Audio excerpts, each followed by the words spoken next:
kedua MPLS 2021-2022. Bu Cantik berharap kalian masih dalam keadaan yang sehat, tetap semangat untuk mengikuti MPLS yang dilaksanakan secara daring di sekolah kita. Terlebih dahulu, Bu Cantik untuk mengaturkan sapaan kepada siswa baru kelas 7, mungkin belum pernah mengenal. Nama saya, nama lengkap saya Bernadetta Semoga Janti, biasa disebut atau dipanggil dengan Bu Janti.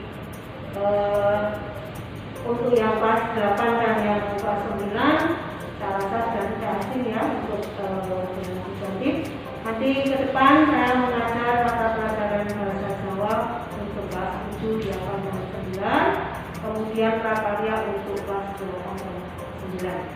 Baik, kita lanjutkan untuk materi yang akan disampaikan di MPLS hari ini, yaitu tentang tata krama dan budi pekerti. Nah, mari kita lihat di PowerPoint yang sudah disajikan. Kita harus mengenal terlebih dahulu apa itu tata krama. Di kehidupan sehari-hari kita sering ya mendengar kalimat itu tata krama atau kromo dalam bahasa Jawa, unggah-ungguh. Nah, di sini diberikan pengertian dari arti kata. Tata itu aturan, kaidah atau susunan.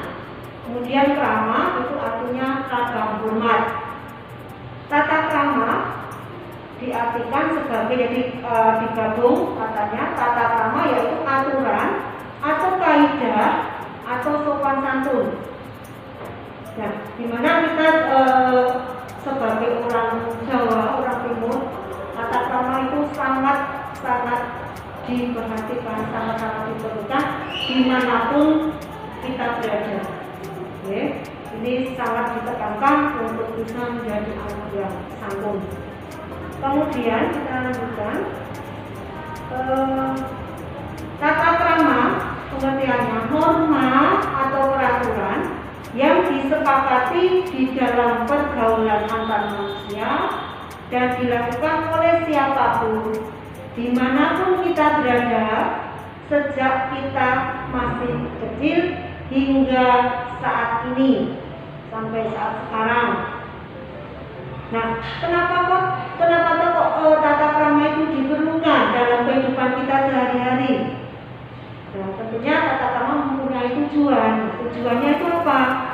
Tujuan dari tata krama yaitu satu, bersikap dan berperilaku dalam kehidupan sehari-hari sesuai dengan norma sikap dan perilaku. Kemudian dua, menanamkan dan menumbuhkan disiplin dan tata tertib serta jiwa kesatuan yang tinggi. Dua hal ini yang menjadi tujuan dari tata krama. Lanjut.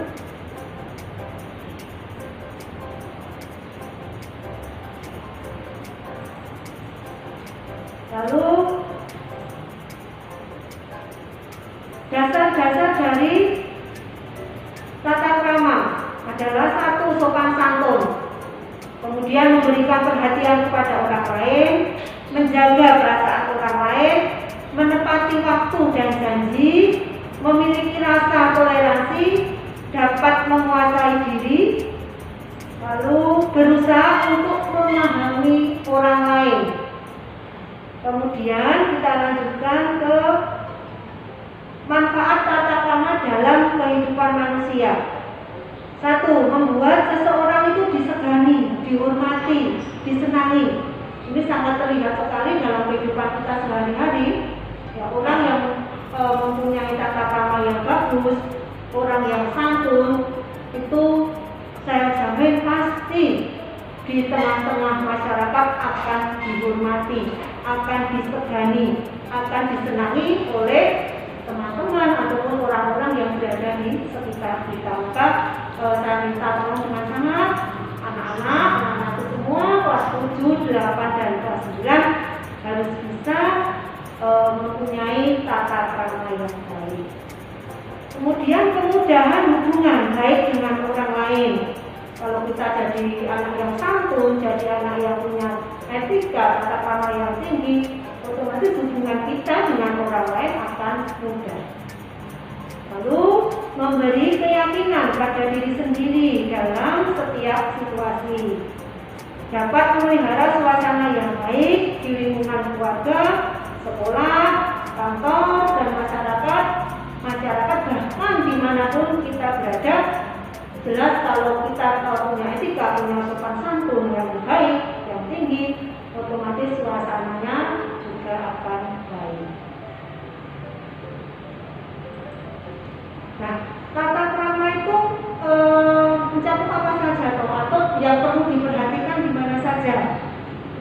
Dalam kehidupan sehari-hari kita juga harus memperhatikan satu, tata krama berbicara, kemudian tata krama berpakaian, tata krama makan dan minum.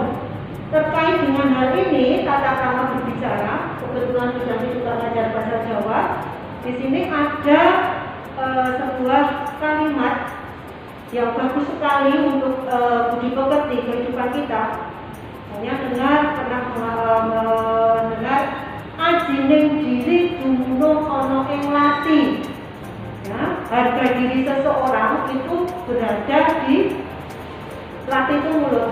Jadi intinya seperti ini. Jadi harga diri seseorang itu dinilai dari apa yang kita katakan.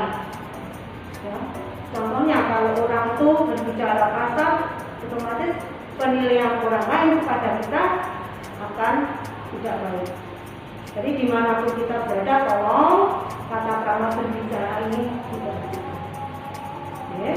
Kemudian tata krama berpakaian. Orang Jawa bilang juga ajining raga dumunung ana ing busana. Busana itu pakaian. Jadi dilihat dari tampilan. Ini bukan berarti harus memakai pakaian yang bermerek, pakaian yang mahal, tidak. Tetapi di sini yang lebih ditekankan lagi untuk tata krama berpakaian itu kerapian, kebersihan. Nah, nanti ketika kalian sudah mulai masuk offline, masuk datang belajar di sekolah, bertemu bertatap muka dengan bapak atau ibu guru mata pelajaran di kelas, yaitu bila mana peraturan sekolah mengharuskan kalian berpakaian dimasukkan, ya harus dimasukkan agar kelihatan lebih rapi, lebih cakep. Oke, jadi ini etika tata krama dalam berpakaian. Kemudian tata krama makan dan minum. Nah, ini juga ada etikanya. Hendaknya kalau makan tidak boleh berjalan. Makan minum cari tempat untuk duduk. Nah, di situ kalian boleh makan. Jadi jangan sampai berjalan sambil makan, itu nanti juga akan mengurangi harga diri kita. Kita akan dinilai tidak baik. Ini bocah orang duit atau kemudian kita lanjutkan. Nah, ini juga perlu ditambahkan. Jadi tata krama berbicara dan penggunaan media sosial. Satu, berbicara seperlunya saja, tidak monopoli pembicaraan. Dua, jangan mengatakan kata-kata yang dapat menyinggung perasaan orang lain. Hendaknya berbicara jujur, terus terang, tidak boleh mengada-ada. Ya, harusnya A dikatakan B, harusnya B dikatakan C. Itu juga tidak mengindahkan tata krama dalam berbicara. Kemudian jangan menyindir atau berlagak sombong dan merendahkan orang lain. Lalu dalam penggunaan media sosial atau HP, hendaknya kita juga harus memperhatikan etika di media sosial. Contohnya menggunakan kalimat yang sopan, tidak perlu menghina orang lain. Kemudian kita juga serta semaksimal mungkin berusaha untuk menggunakan media sosial secara bijak, artinya tidak mencurahkan permasalahan yang sedang dialami, yang sedang kita hadapi dalam status media sosial. Ini perlu pengendalian diri yang tinggi. Jadi kita harus berusaha untuk mengendalikan diri. Kemudian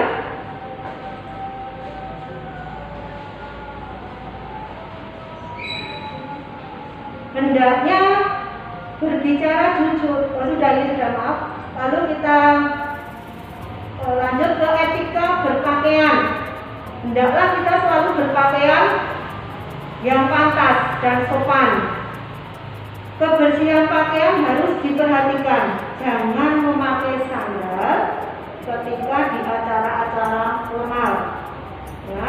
Dan juga tidak diperbolehkan memakai pakaian yang jadi kelihatan, ya, bagian ketiaknya, atau pakaian yang ketat dalam acara-acara resmi, dalam acara-acara formal, baik di lingkungan dinas ataupun di lingkungan yang resmi.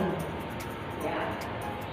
Satu hal lagi yang bisa ditambahkan tadi, ya, ajinding rogo dumunung ana ing busana. Jadi misalkan untuk berpenampilan rapi. Sekali lagi, tidak berarti harus memakai pakaian yang mahal, pakaian yang bermerek, tidak. Tetapi yang dimaksudkan di sini ajinding rogo dumunung ana ing busana itu yang rapi, kita berpenampilan rapi. Kemudian kita lanjut ke tata krama di sekolah. Baik, tata krama di sekolah meliputi, jadi masuk kelas sebelum bapak atau ibu guru masuk, kalian sudah siap di dalam ruangan kelas. Kemudian hadir di kelas pada waktunya, tepat waktu, tidak boleh terlambat. Nah, jadi siap di kelas untuk siap menerima materi dari bapak ibu guru. Kemudian tidak gaduh saat pelajaran berlangsung, bersikap sopan terhadap bapak ibu guru, selalu mentaati tata tertib yang telah diberlakukan sekolah, baik yang tertulis ataupun yang tidak tertulis. Nah, tata tertib di sekolah baik kepada bapak kepala sekolah, bapak ibu guru, bapak ibu karyawan, kemudian kepada kakak kelas ataupun kepada teman-teman, apa tuh yang perlu kalian lakukan? Satu, bersikap sopan dan menyapa dengan hormat. Kemudian mengucapkan terima kasih bila ditolong. Kemudian tidak mengejek, tidak menyindir teman, tidak mengolok-olok, ya, tidak berbicara ketus yang bisa menyakiti hati teman, kasar, tidak boleh memegang kepala teman. Kemudian diusahakan untuk mencari teman sebanyak-banyaknya dulu. Ya, kalau bisa tidak usah pacaran dulu, masih fokus di belajar. Kemudian terkait dengan ini, ya, di sekolah kita juga ada pembiasaan sifat terima. Jadi yang pertama itu selamat pagi, jadi selalu menyapa kepada bapak ibu guru, selamat pagi, selamat siang, selamat sore, ya. Jadi menyapa sapaan kepada bapak ibu guru dan karyawan, kepada teman-teman, ya, selamat pagi Pak, selamat pagi Bu. Ketika mungkin pada kalian berada di di sekolah, ada bapak ibu yang berjauh, bapak ibu guru, kalian bisa menyapa. Kemudian ucapan permisi, contohnya ketika mau masuk kantor, ya, tidak boleh langsung nyolong masuk ke kantor, tapi harus permisi dulu. Permisi Pak, saya mau mencari Bu Vero. Permisi Pak, atau permisi Bu, saya mau ketemu Bu Mini. Nah, nanti baru kalian dipersilakan masuk, lalu ketemu dengan bapak atau ibu guru yang mau kalian temui. Itu ya, paham ya? Kemudian jangan lupa untuk selalu mengucapkan terima kasih ketika kalian mendapat pertolongan dari orang lain, dari teman-teman. Ini kelihatannya sepele ya, ucapan sepele, tapi sungguh sangat berarti, ya, ketika kamu diberikan pertolongan oleh orang. Lalu satu hal lagi yang tidak kalah penting, yaitu ucapan permintaan maaf. Ya, ketika kalian melakukan kesalahan, entah itu yang disengaja atau tidak sengaja, besar atau kecil,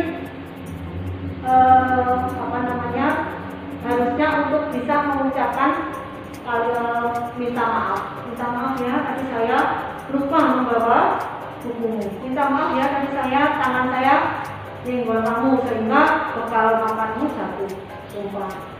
Nah, itu kalimat sederhana yang bisa untuk menunjukkan tata krama kita, etika kita di dalam kehidupan kita sehari-hari.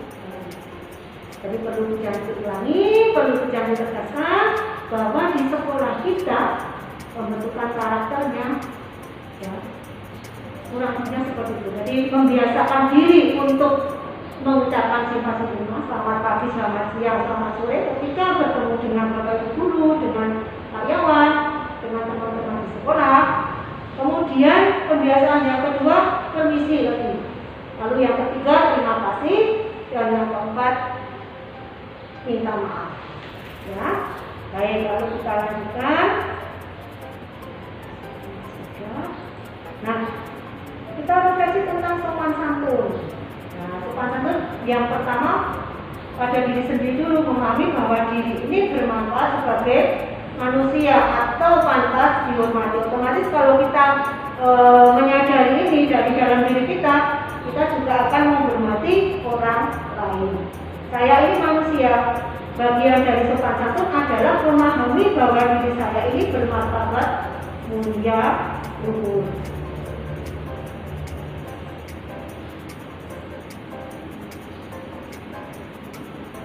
Kemudian sopan santun adalah memahami bahwa saya ini sebagai pribadi yang unik, bermartabat, dicintai dan mampu mencintai. Sopan santun memahami bahwa orang lain juga bermartabat, mulia dan luhur. Sopan santun adalah udara segar bagi kemampuan bergaul kita. Sopan santun adalah pintu masuk ke adat istiadat setempat.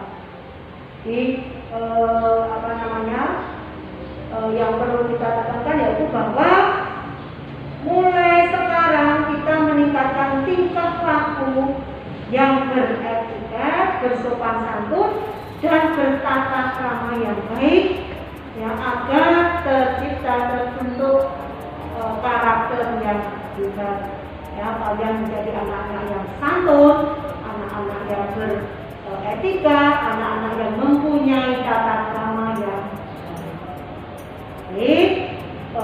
Mungkin materi tata krama yang saya sampaikan kurang lebihnya seperti itu, ya. Minta tolong, mari kita bersama-sama untuk berusaha menjadi manusia yang bertata krama yang baik, manusia yang sopan santun. Saya sangat berharap anak-anakku di SMP Kamis Kalasan dari kelas 7, 8, dan 9 menjadi anak yang santun, menjadi anak yang beretika. Demikian materi yang bisa saya sampaikan. Kurang lebihnya saya mohon maaf. Kita bertemu lagi di lain kesempatan. Tetap semangat dan bersabar.